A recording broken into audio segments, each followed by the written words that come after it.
Բարի երեկո, դուք դիտում եք բաց հարթակ, այսօր իմ հյուրը քաղաքագետ Հայկ Սուքիասյանն է, բարև ձեզ։ Եվ այսպես բացահայտվել են Ռուսաստանից Հայաստան խոշոր չափերի կանխիկ 72.5 միլիոն ռուսական ռուբլու ներկրման դեպքեր, հայտարարել է պետական եկամուտների կոմիտեն, Զվարթնոց օդանավակայանում հայտնաբերվել է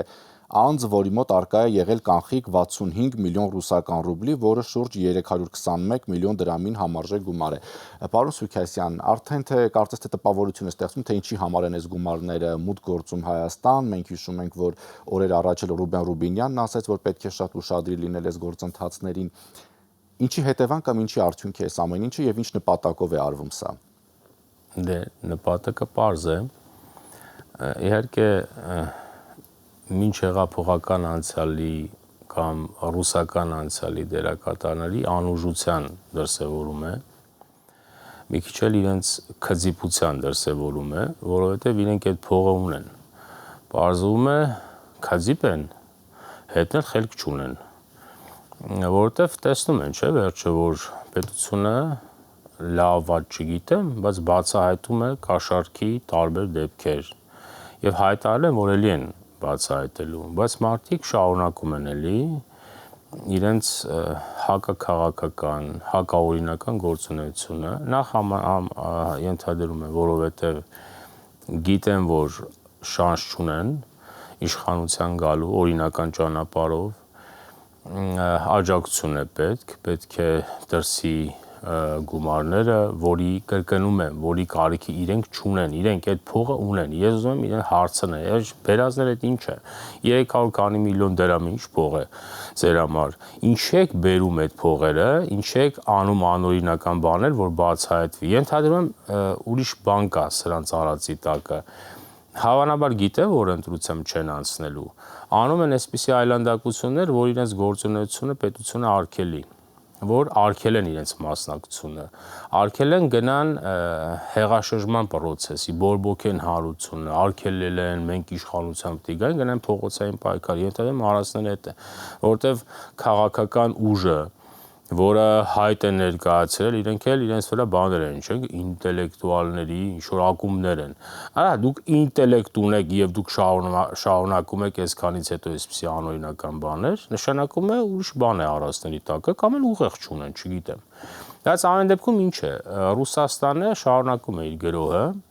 շարունակում է աջակցել իր թեկնածուներին, հույս ունենալով, որ ինչ-որ ճանապարհով կկարողանա սողոսկել ազգային ժողով։ Ենթադրում եմ, դա առանցնելու ինչ բան չէ։ Մենք տեսնում ենք, որ վերջին օրերին խուզարկություններ են տեղի ունենում Ուժեղ Հայաստան կուսակցության գրասենյակներում, լինում են ձերբակալվածներ, նաև օրեր առաջ Ուժեղ Հայաստան կուսակցության անդամ Կանդազ Մականունով հայտնի Արթուր Ավանեսյանը կալանավորվեց 2 ամսով։ Տեսնում ենք, որ հայտարարություններ են լինում, որ բարեգործության անվան տակ Ուժեղ Հայաստանը կընտրակաշառք է խոստանում, բայց Ուժեղ Հայաստանից էլ ասում են, որ իշխանությունը խուճապի մեջ է, հետապնդումներ է իրականացնում։ Կաշառքի վրա բռնվել են, ասում են, բան է, տատուս արև այդ նկատի չունեի, ուրիշ բան եմ ուզեցել անեմ, հետապնդում չկա, պետական ինստիտուտները աշխատում են, չգիտեմ, իրենց աշխատանքի որակի մակարդակը ինչքան է, բայց եղած կարող է բացահայտումները շատ են, այսքան են կարողացել բացահայտել, բայց ակնհայտ է, որ պետական ինստիտուտները աշխատում են, այդ մարդիկ իրենք անօրինական դատողությամբ մարդիկ են, անօրինական անօրեն մտածողությամբ մարդիկ են, որովհետև իրենք ժամանակին ինչ էին առաջարկում իրենց ծրագրերում։ Ասում էին նախարարները պետք չի որ աշխատավարձ ստանա, կտանանք ջեբը փող կդնենք։ Վարչապետը պետք չի որ աշխատավարձ։ Սրանք որոնք անօրինական բաներ են, կաշառք է սա։ Այսինքն սրանք կաշառքի փիլիսոփայության շուրջ առաջացած բաներ են, բայց ինչու են հենց կաշառքի փիլիսոփա, որտեղ դա ռուսական մշակույթ է։ Կաշառքը ռուսական մշակույթ է։ Դա մեզ հետ կապ չունի։ Բամբաներկան ռուսական մշակույթ է, դա մեզ հետ կապ չունի։ Այսինքն ռուսական մշակույթով ստեղծված ուժ է, քանի որ գիտեն, որ օրինական ճանապարհով իշխանության հասնել չեն կարող, գիտեն, որ իրենք չունեն հանրային այն հեղինակությունը, այն հմայքը, այն քաղաքական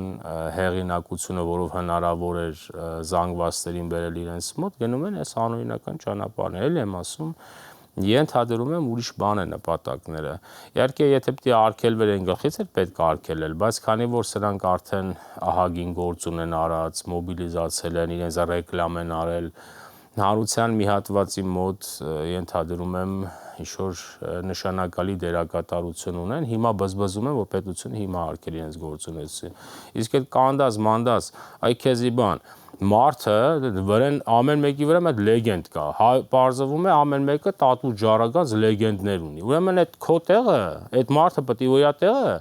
բանում էր, հենակետում էր սահմանին։ Բանտում չի, կաշառք բաժանելը չի արա քո գործը։ Բայց սրանք բոլորն էլ բան են, պարզապես իրենք ինչ են արել։ Ամեն մեկի համար նախատեսած ռեկլամները ունեն։ Այս սրան որ բռնեն, կասենք հղի է։ Այս սրան որ բռնեն եւ իրեն ԶԼՄ-ներին պատրաստել են վրա կտակ այս վերնագրերով։ Կասեն բազմազավակ մայր է, վրա տվեք։ Ուրեմն կաշառքը հեչ, բարձում է բազմազավակ մայր է։ Այսինքն իրենք բողոքում են ոչ թե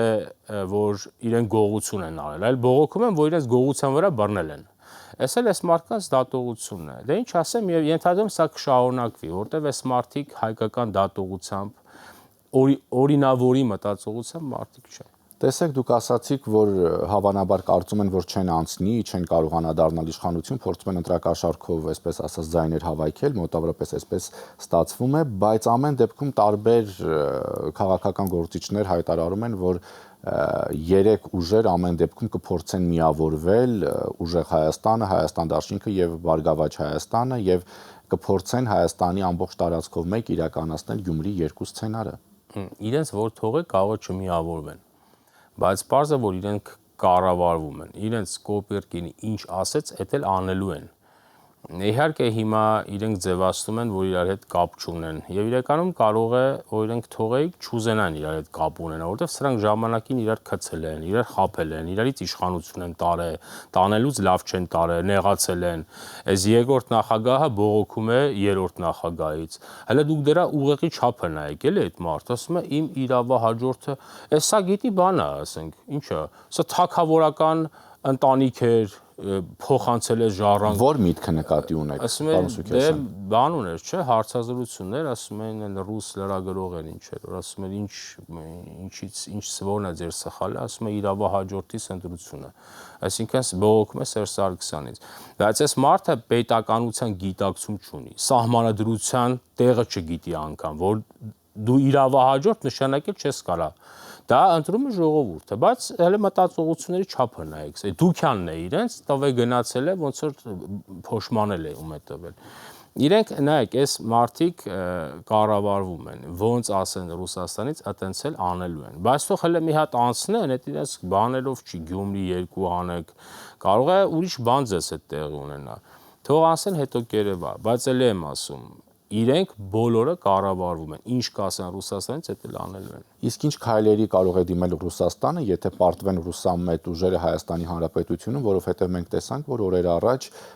ջերմուկ հանքային ջրի խմբականակի վաճառքը թե օֆլայն, թե առցանց խանութներում կասեցվեց։ Ոչ մի բան չի կարող անել։ Ընդունելու է փաստը, գնա առաջ, անելու բան ունենար, կաներ։ Ռուսաստանի միակ անելու բանը այստեղ իր գործակալական ցանցը խորհրդարան մտցնելն է։ Եթե հնարավոր է իշխանության գալ, բայց ակնհայտ է, որ իրենք այդ շանսերը չունեն, որովհետև այդ հեղինակությունը չունեն, իր միակ նպատակը այս պահին դա անելն է եւ Հայաստանի վրա ազդեցության այդ մի լծակն ինքը ունի։ Ինքը ուժիձև Հայաստանի վրա ազդել չի կարող։ Այդ տնտեսական կասմիթներն էլ ասենք ջերմուկն են արգելում։ Ասենք դու 40,000 տարի ապրեք ջերմուկի նման, ասենք, բան արտադրանք չեք կարող ունենալ կամ դրա նման։ Ժամանակին էլ կոնյակն էին, կարծեմ, կոնյակի հետ խնդիր կար։ Կալոշի արախամողները եկել են աշխարհահռչակ կոնյակի մեջ ինչ-որ խնդիր էին գտել։ Իրենք կարող է այսպիսի կասմիթներ անեն, հասարակության մի հատվածի մոտ բողոքներ առաջացնեն,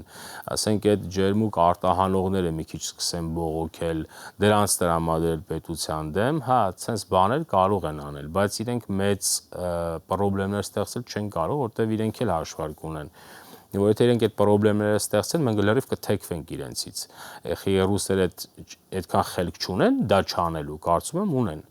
Այդ պարզապես այստեղ քանի որ իրենց ներկայացուցիչները զառոցներ ունեն, որ տնտեսական պատերազմ է Ռուսաստանին էս հայտարարում, Ռուսաստանը մի երկու հատ բան արել է, որ սրանք արգումենտ ունենան։ Այս այդ արգումենտը կվերցնենք, ասեն հեսա տեսեք, օրինակ ջերմուկի հետ կապված հարց կա։ Բայց դրանք էլ եմ ասում, տնտեսական կսմիտներ են մեծ հաշվով դա մեր տնտեսության վրա ազդեցություն չունենա։ Բայց պարոն Սուքասյան, այդուամենայնիվ, տեսեք, մի օր ջերմուկը, հաջորդ օրը կոնյակ կամ մի օր ինչ որ գինու ոլորտը, չէ, բավական շատ գինեգործական ընկերություններ կան, հաջորդ օրը քաղցրավենիքը եւ այդ ընկերությունները հսկայական աշխատատեղեր են ապահովում, այսինքն չի փորձի Ռուսաստանը ամեն դեպքում սոցիալական ինչ որ հրահրումներ, բունտ հրահրի Հայաստանում։ Այդ ուզածները դա է, այդ է անում։ Ես հիշում եմ ժամանակին առիթ ունեցել եմ ասելու, մի հոգի կար ինչ-որ ծաղիկներ էր արտահանում Ռուսաստան, այդ ծաղիկների հետ կապված խնդիր կար, ասում է իշխանությունները ասում են գնացեք Պուտինի ոտերի տակ պարկեք, որ իմ ծաղիկները արտահանեմ, այս տեսակի վրա կարող է ազդել մանր-մունր բողոքներ, այս տեսակին թեքել դեպի իրենց, որտեվ հա կարող է մի հատված կա մի քիչ բողոքի, բայց դե պետք է իմանանք, մեր արտադրողներն էլ պետք է իմանան որ դա մեզից կախված չի, ուրեմն այլ շուկաները պետք որոնել։ Կարող է մենք ինչ անենք հանուն, ասենք, բանը 4 հատ ծաղիկի կարող է պետությունը վարի տանք։ Չէ, երկրորդ ուրիշ բան էլ կա։ Ես մեր իշխանություններին առաջարկում եմ մի քանի ռուսական ապրանք դուք էլ գտեք, դուք էլ արգելեք, որ ռուսական ապրանք կա այստեղ։ Դուք էլ արեք։ Այնքան ռուսական ապրանքը, որ ապրանքին ուզենաք, վրան խնդրեմ կարա գտնեք։ Դուք էլ դրեք արգելեք։ Պետությունը իրեն արժանապատիվ պահի։ Դա ասեմ, սրանք խնդիրներ են, սրանք մեզ կուղեկցեն, բայց սրանք տակտիկական հարցերի վրա կարող են ազդեցություն ունենալ, ռազմավարական մեծ հարցերի վրա սրանք ազդեցություն չեն ունենալու։ Բայց նաև մենք տեսնում ենք, որ այսպես ասած հիբրիդային պատերազմն է ավելի ցայտուն կերպով արտահայտվում, որովհետև օրեր առաջ նաև մամուլում տեղեկություն, այսպես ասած, հայտնվեց, թե սահմանազատման գործընթացի շրջանակում ձեռք է բերվել պայմանավորվածություն, համաձայն որի Հայաստանը փոխանցելու է Ալավերդի խոշորացված համայնքի Ջիլիզայ գյուղը, եւ մենք հետո տեսանք, որ վարչապետի մամուլի խոսնակը հերքեց, ասելով, որ ինքնիշխան տարածքի որևէ հատվածի որևէ այլ երկրի փոխանցելու մտադրության, ծրագրի կամ պայմանավորվածության մասին հայտարարություն, միտք կամ տեղեկատվություն չի կարող համապատասխանել իրականությանը։ Բայց ամեն դեպքում այս ամեն ինչը տարբեր կերպ հրամցվում է մարդկանց։ Այո, դե հա, ինչքան ընտրությունները մոտենան, այնքան այդ ուղեղային գրոհը տարբեր ձևերով հասարակական կյանքը մխտարել է, հանրային հոգեբանության վրա ազդել է, լինելու է, բայց դե ամեն դեպքում մեր պետական ինստիտուտները պետք է լավ աշխատեն, գրոհը կա, հա, կա եւ դա լինելու է, դա սիստեմատիկ գրոհ է, ուժեղանալու են այդ գրոհները, հույզեր են բորբոքելու, հեսա պետք է անձնագրի սիմվոլների վրա զառոց լինի, սա էլ են բորբոքելու, ինչ ասես անելու են, բայց դե ամեն դեպքում մենք տեսնում ենք, որ դրանք հանրային ցնցումներ չեն առաջացնում, որովհետև հանրային ընկալման մեջ կա այդ պատկերացումը, որ ռուսական գրոհը կեղծ է։ Նայեք, հարցերը գիտեք որն է, ռուսները բաներ կա լավ չեն հասկանում։ Իրենք լեգիտիմություն երևույթի մասին պատկերացում չունեն։ Իրենք չեն հասկանում, որ կա լեգիտիմ իշխանություն, որ ասած հասարակությունը հավատալու է։ Իրենք որ լեգիտիմ չեն, իրենք գիտեն այդ նորմալ է, որ ես որ ասում եմ չեն հավատում, ես իշխանությունն էլ որ ասի չի, իշխանություն լեգիտիմ է, այդ հասարակությունն է ընտրել, որ ասեց իշխանությունը, հասարակությունը հավատալու է, 4 հոգու վրա կարող են ազդել, բայց հանրային մեծ ընկալումների վրա ազդել չեն կարող։ Կլինի սիստեմատիկ այդ գրոհները, մենք էլ կփորձենք այդ գրոհներին դիմակայել։ Քանի որ անձնագրերից խոսեցիք, մենք տեսանք, երբ հրապարակվեց այդ նմուշները, թե ինչպիսին պիտի լինեն անձնագրերը, նախ քննադատվեց գույնը, թե իբր դա նույն թուրքական անձնագրի հայկական տարբերակն է, հետո երբ հրապարակվեց, որ Եվրամիության գրեթե բոլոր երկրներում բացառությամբ Խորվաթիայի նույն գույնը ունեն անձնագրերը, հետո արդեն դարձան այդ ձեր ասած սիմվոլները, այդ թվում խորվիրապը առանց Արարատի։ Այսը չափներ են քննադատելու, կարող է միլիմետրերի տարբերություն լինի, չափի վրա էլ ինչ-որ բաներ, բանահյուսություններ հյուսեն էլի։ Դե հա, այդ դա կտակածվի այդ սիմվոլների հարցը, որտեղ հա տենց է, այդ սիմվոլների անկախացումից հետո այդ սիմվոլների պատմական հուշի ծանրությունը դրել են հայության վզին եւ հայությունը շալակած գնում է։ Պետական սիմվոլները մենք անտեսել ենք, Տեղը գովերքված է պատմական սիմվոլները։ Մեր բոլոր պատմական սիմվոլները, եթե նայեք, բոլորը աշխարհաքաղաքական թեքում ունեն։ Ամբողջ պետությունը սիմվոլներով Արարատ լեռ, չգիտեմ ես ինչ, պետությունը թեքած է դեպի Թուրքիա, պետության վրա ֆունկցիա է դրած։ Մենք մեր պետական սիմվոլները միշտ անտեսենք, ես առիթ ունեցել եմ ասելու, հիմա էլ եմ ասում։ 90-ական թվականներին հայ ժողովրդի գիգանտը 4000 տարեկան նախագահ կա մի հատ։ Դրա ժամանակ մեր դրամը ինչ էին ասում։ Ասում են դրյան։ Ձեռ էին առնում դրամը, որտեղ պետական սիմվոլ էր, ամբողջը ձեռ էին առնում, որովհետեւ պետականության գիտակցում չառաջանա հայության մոտ։ Տեղը բերել տվել էին պատմական սիմվոլներ, այդ գրքի հայրենիքդ կանչի։ Եվ հիմա դրա վրա բաներ են։ Մեկը ասում է բանը, խորվիրապի նկարը դուրս չի գալի։ Տատուս տան մեջ ուրիշ նկար կա, նայել եմ ընդեղից մասից երևում, արա, մեր այստեղ խոսքը մեր սիմվոլները ընդգծելն է, խոր վիրապն է այդտեղ սիմվոլը, խոր վիրապի հետևի պատկերը չի։ Մեր խնդիրը ո՞րն է, քրիստոնեության ընդունումը շեշտելն է, դա խոր վիրապն է, խոր վիրապի նկարը կա, ինչ է կապես զառոց, բանը մասը, որ նայում մասը չի երևում։ Այ քեզի բան, Թուրքիա մեկը բան է հնարել, ասում է Թուրքիայից է նկարած, Թուրքիայից չի նկարած, Հայաստանից է նկարած է խոր վիրապը։ Դասե հա, քանի որ մենք մի քիչ հուզակ անենք, քանի որ պատմական սիմվոլների գերակայությունը շատ է մեր վրա, մեր ժողովրդի գիտակցության մեջ դրված, սրա վրա բլեֆներ են անելու, հույզեր են բողոքելու, բայց մենք պետք է ճիշտ բացատրենք մեր ժողովրդին, մեր ժողովուրդը պետք է իմանա, որ այդ դրանց զառոցները իր սիմվոլների հետ կապ չունի, պարզապես բորբոքելն է, մխտռելն է իրավիճակը, որպեսզի կարողանան, չգիտեմ, դրա մեջ ինչ-որ հնարավորություն որոնեն հայտնվել խորհրդան, ուրիշ բան չկա տակը։ Մոտ 1 ամսից ընտրություն է ամեն դեպքում, պարոն Սուքեսյան, եւ տեսնում ենք, որ գնալով ներքաղաքական իրավիճակը ամեն դեպքում լարելու փորձեր են արվում, գրքերը հետզհետե թեժանում են, ինչ սпасել է այս ընթացքում, որովհետեւ մի կողմից բարեգործության անվան տակ լինում են ընտրակաշարքի խոստումներ, մյուս կողմից ձերբակալություններ են լինում եւ երկու կողմերից էլ կարծես թե այսպես ասած շատ սուր հայտարարություններ։ Կարծեմ հատուկ որևէ բան չի լինելու, այս process-ը նույն ձևով կշարունակվի, սրանք կշարունակեն կաշառքի process-ները, սրանք կշարունակեն գնել մարդու ձայնը, փորձել դա անել։ Արդիկ խոսում են մարդու արժանապատվությունից, բայց մարդուց գնում են մարդու արժանապատիվ լինելու համար առաջի սիմվոլը, դա ընտրության իրավունքն է։ Մարդը մարդ է դառնում ընտրության իրավունքը ռեալիզացնելով։ Մարդը ես իմ ինքնությունը ձևավորում եմ իմ ընտրության իրավունքը ռեալիզացնելով արտաքին աշխարհի նկատմամբ։ Ընտրում եմ ում ընտրել, ընտրում եմ ում չընտրել, ինչ երաժշտություն լսել, որտեղ սովորել, ես ձևավորում եմ իմ ինքնությունը։ Հիմա այս մարդիկ իմ ինքնությունը ինձնից առնում են, կամ ինձնից չէ, բարձր ձեզնից չէ, մեկից չէ, ումից որ կարողանում են, չէ։ Այսինքն մարդը դառնում է անարժանապատիվ, բայց իրենք խոսում են արժանապատվությունից։ Եմ ուզում ասեմ, այս բաները լինելու է, իրենք կանեն, պետությունը կբացահայտի։ Ենթադրում եմ նաև ուրիշ նպատակ կա իրենց արածի տակը, ինչքան հնարավոր է շատ մարդ ձերբակալվի, որովհետև այդ մարդկանց միջոցով հետո պետք է բողոքներ գեներացնեն, այդ մարդկանց ընտանիքները պետք է բողոքեն, չէ։ Իրենց նպատակը հարյուրներով, հազարներով մարդ բանտեր լցնելն է, որպեսզի հետագայում բորբոքեն դրանց կալանավորված լինելու հանգամանքը ընտանիքների անդամներին բերեն փողոց, այդ է արածների տակը։ Շարունակվի այս process-ը, դες կարծում եմ մեծ ցնցումներ չի լինելու, պարզապես ընտրաշավի ժամանակ կհասկանանք արդեն ինչ մոբիլիզացիա է լինելու, ենթադրում եմ կսրվի արդեն դիսկուրսը,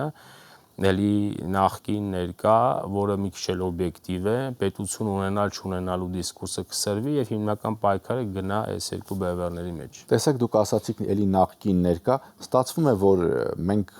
տարիներ շարունակ մանավանդ հիմա կոնկրետ էլի նախկինի եւ ներկայի միջև են ընտրություն անելու ամեն դեպքում այսպես ասած այլ ընտրանքային ուժեր այնպես չի որ այսպես ասած շատ տեսանելի են էլի կամ բայց վրաները հալ չկա բայց այս դիսկուրսը այդ նախկին ներկա ինքը օբյեկտիվ բան է պետք է նկատի ունենանք եւ դա գլխավորապես բխում է մեր հասարակության քաղաքական կառուցվածքից մեր հասարակության մեջ կա հատված որը այո այդ ուժերին ձայն է տալիս Եվ ոչ թե գլխավորապես ձայն է տալիս այդ ուժերին, այլ ձայն է տալիս ռուսական աշխարհընկալմանը, եւ սա լավ չի։ Իհարկե, այսքան բացատրելուց հետո, այսքան աղետից հետո, մարդիկ ողբում են իրենց սիմվոլի համար Արարատ լեռ, բայց այդ Արարատ լեռը Թուրքիային տվել է Ռուսաստանը։ Բայց շարունակում է մի հատված այդ աշխարհայացքի վրա մնալ, մեծանալ, եւ դա օբյեկտիվ բան է, այսինքն նկատի ունենք, որ հասարակության կառուցվածքն է այդպիսին, այս այլընտրանքային դաշտի չկազմակերպվածությունն էլ իր հերթին է բերել, որ այս երկուսը, եթե այլընտրանքային դաշտը կազմակերպված լիներ, այդ նախկին ներկան կթուլանար։ Դե իրականում նախկին ներկայի հարցել չի։ Նախկինը ինչ է, դա Հայաստանի սյուզերեն անցյալն է։ Այդ նախկին, որ ասում եք, այդ տենց վրաները գրած է, իրենք ներկայել են այսօր, էլի։ Եթե նախկին լինեն, այսօր չէին լինի։ Բայց քանի որ տենց անթրոպոլոգիական իմաստով նախկին են, տես նախկին մնացել է։ Օբյեկտիվ բան է այս դիսկուրսը։ Լավ չի իհարկե, որ մենք որպես հասարակություն եւ պետություն ընտրություն են կատարելու պետություն մնալու եւ չմնալու մեջ, լավ կլիներ մենք ուրիշ ընտրություն անեինք, պետության զարգացման ծրագրերի վերաբերյալ ընտրություն լիներ, գաղափարական բախումների վերաբերյալ ընտրություն լիներ, բայց մեր կյանքն այնպեսին է, որ մենք պետք է ընտրություն կատարենք, պետություն ենք մնում, թե չէ։ Շնորհակալություն։ Հիշեցնեմ, իմ հյուրը քաղաքագետ Հայկ Սուքասյանն է, շնորհակալություն ուշադրության համար, հաջողություն։